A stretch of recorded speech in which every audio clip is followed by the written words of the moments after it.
minutos. Así es. A las 8 de la mañana, pero de acá, no de allá, por cierto. Ya, Natalia, nos vemos. Muy buenos días. Y bueno, ha sido una de las noticias económicas este 0,5% de IPC, de inflación del mes de enero, que superó, la verdad es que las expectativas de los especialistas.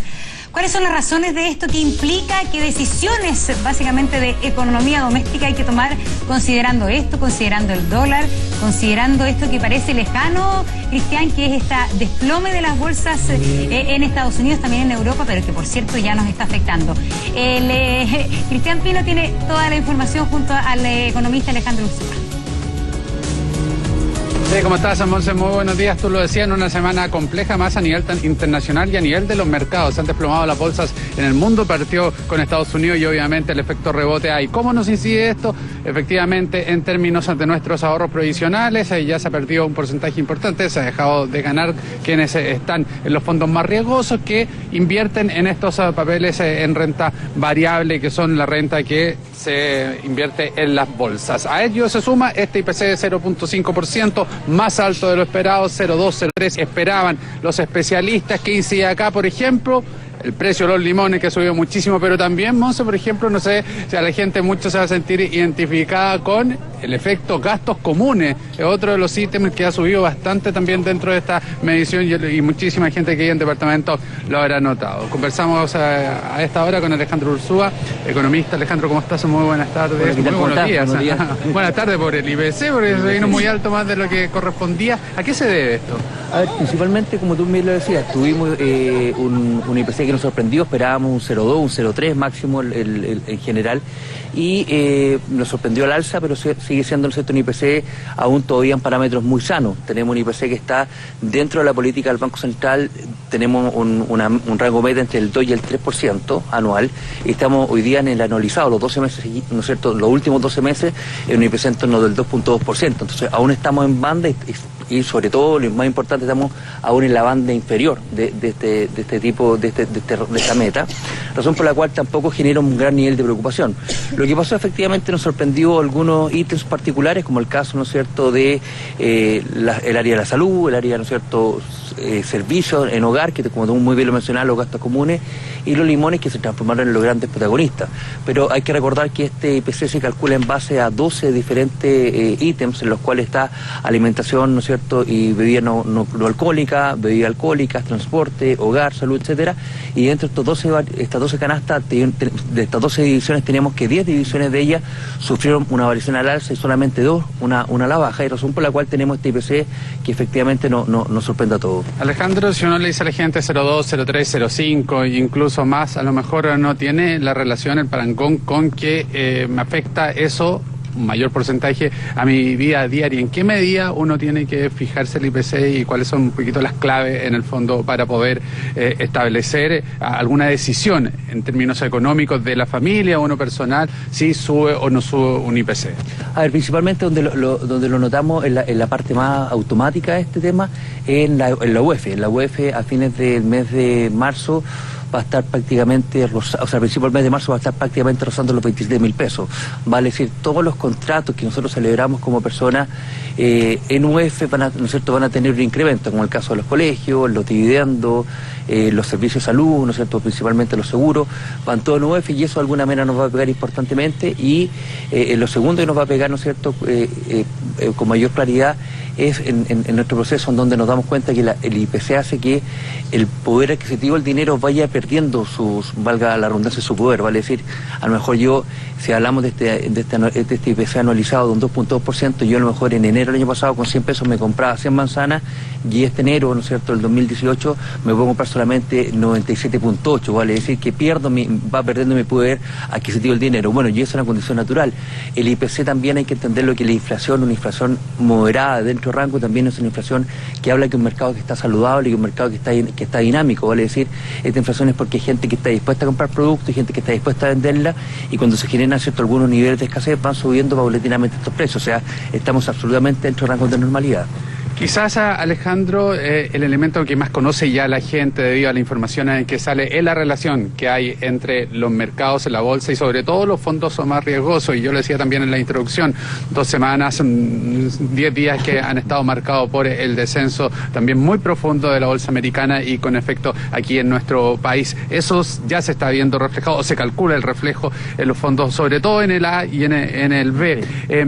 ¿Qué reacción tener ante eso? Yo creo que la gente que ya no se cambió en su minuto, que estaban en los fondos más riesgosos, y con este lunes negro que tuvo el Dow Jones, prácticamente hay que asumirlo. La verdad que hubo un 4,6 de baja el día lunes, pero llegó una recuperación del 2,6 el día martes. Hay que estar un poquito más escéptico. Principalmente las causas, aún a diferencia de lo que había pasado en todas las otras caídas fuertes y bruscas de la bolsa, no hay una razón objetiva, clara, plausible, que me pueda permitir que objetivizar y entregar o argumentar esta baja fuerte. Y por lo mismo, Alejandro, perdón, puede ser que haya a lo mejor una cierta incertidumbre y que eso lleve a tomar una decisión apresurada al no tener una razón concreta que uno puede decir, sí, esto va a seguir, esto se terminó, esto fue puntual. Mira, la principal causa que se dice que salieron muy buenos los datos de empleo en Estados Unidos, razón por la cual estaban pagando mayores sueldos, y al pasar de la base de que tengo mejores empleos, que tengo mejores sueldos, la gente va a consumir más. Al consumir más va a haber una mayor presión inflacionaria, con lo cual eso significa que podría con mayor celeridad subir la reserva de Estados Unidos, y con eso significaría que esta renta, ¿no es cierto?, la renta variable tendría una brecha mucho más corta entre las rentas fijas, que son las impulsadas por este tipo de tasa, con lo cual, ¿no es cierto?, mucha gente dijo, con razón, entonces saco mi dinero a renta variable y me doy renta mucho más segura que es esta, que me entrega mejores niveles de rentabilidad. Otros le echan la culpa a los índices de volatilidad de Chicago, lo cual se empezaban a subir por una serie de factores. Y una tercera causa habla de que los software que manejan estas rentas variables, estos diferentes tipos de rentas, se dieron cuenta que estaban teniendo mucha renta variable y que empezaron a ajustarse al vencimiento de los fondos. Entonces, son muchos los factores, pero aún no tenemos claro cuál es. Lo que sí tenemos claro es que efectivamente hubo una baja, Cristian, en nuestra rentabilidad en los fondos A y B. Durante esta semana prácticamente se perdieron dos tercios de lo que ha ganado en el primer mes de enero, pero seguimos todavía con un nivel de rentabilidad sumamente bueno en estos fondos. Hay que recordar que los fondos A rentó un 15% el año pasado, cuando se espera que sea un promedio de un 7%. Entonces, obviamente, todavía estamos, sigue siendo un happy problem, ¿no es cierto? Tenemos que tenerlo como un elemento un elemento positivo. Claro, un problema feliz, un concepto que se utiliza habitualmente en relación a lo que pasa. Otras personas que no están también dentro del mercado sostienen que esto se debe, o lo vinculan más bien, al gobierno de Donald Trump con esta serie de medidas que anuncia, que no anuncia, y que no hay una cosa concreta en cuanto al lineamiento. ¿Tiene alguna relación en términos de sus decisiones políticas, más que económicas, que obviamente influye el que hayan variabilidades así de los mercados? Sin lugar a dudas, hay una estrecha relación entre estos factores, Cristian, y sobre todo si tomamos en cuenta que, por ejemplo, el presidente, ¿no es cierto?, de la Reserva Federal, el equivalente a nuestro Banco Central, dijo que en un momento determinado siempre la política norteamericana había sido mantener un dólar robusto frente al resto de las economías mundiales, y, por ejemplo, planteó la necesidad a lo mejor de que no vean como al ojo, pero un dólar un poco más débil, porque eso permitía que se estimularan rápidamente la venta de commodity y hacían a la economía americana más atractiva que el resto de las economías del mundo.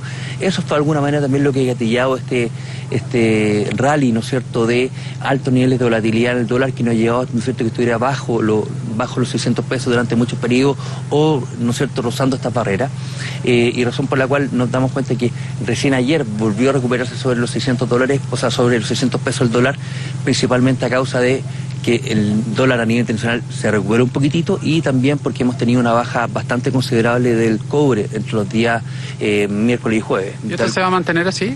Deberíamos tener estos mismos niveles de volatilidad, deberíamos esperar un dólar entre los 605 y los 595, más o menos, en un... Se ha dado en años. La verdad que es un poco difícil hoy día, como está el nivel de volatilidad, el poder argumentar, ¿no es cierto?, cuáles van a ser los precios. La verdad que nos sorprendió el últimos meses. En general, Alejandro, ¿cómo proyectar el año? Estamos recién a 9 de febrero, han habido estos vaivenes que se vienen aquí en adelante. ¿Cuál es un consejo, una recomendación que se puede tener a la gente pensando en alguna decisión de compra importante? A ver, se viene un buen año. La verdad que ya nos damos cuenta que, por ejemplo, durante el mes de enero la confianza empresarial ha sido la más alta de los últimos años. Tenemos hoy día proyecciones de crecimiento en torno a un 3, algunos economistas ya hablan, analistas hablan de un 3,3%, los más optimistas hablando de un 4%. Lo que habla, ¿cierto?, es que prácticamente estamos duplicando el nivel de crecimiento que sostuvimos el año 2017, por lo cual es un muy buen año en términos económicos. Tenemos una economía mundial recuperándose muy potente. Vemos estos avatares que está pasando en la economía americana, pero siempre apuntando al crecimiento, con muy buenos datos de empleo. Vemos a China muy robusto, por ende, lo que pasa en la economía chilena es que deberíamos tener mejores oportunidades de empleo, deberíamos, ¿no es cierto?, empezar que se empiece a reactivar con más fuerza la economía, y eso, ¿no es cierto?, habla que nosotros como consumidores se nos abre un abanico de oportunidades, la gente a lo mejor va a poder poder tener nuevas ofertas laborales, lo cual me entrega un pie, ¿no es cierto?, de tener mayores niveles de confianza, y esos niveles de confianza me permitirían también respaldar mis decisiones de largo plazo, como puede ser la compra, ¿no es cierto?, de un nuevo inmueble, a lo mejor renovar mi auto y hacer estas compras de consumo duradero que estuvieron tan golpeadas durante los últimos 3 años, que ahora, ¿no es cierto?, con este elemento, como se avisoran mejores condiciones, como mejores visión económica, a lo mejor podríamos la gente que se impulsa a hacer este tipo de operaciones. Alejandro, muchísimas gracias por haber estado esta mañana con nosotros. Han sido días ante febrero en Monse movidos, sin duda, obviamente, y muchas veces estos elementos que hay dentro de la economía mundial ponen algo inquieto, pero hay que tener tranquilidad también y no tomar decisiones apresuradas, que es lo más relevante que se puede dar como consejo en relación a eso. Muy bien, Cristian, muchas gracias por la información y nos vamos a otros temas. Ya se han cumplido todas las etapas de confección de protocolos, de fichas técnicas, la implementación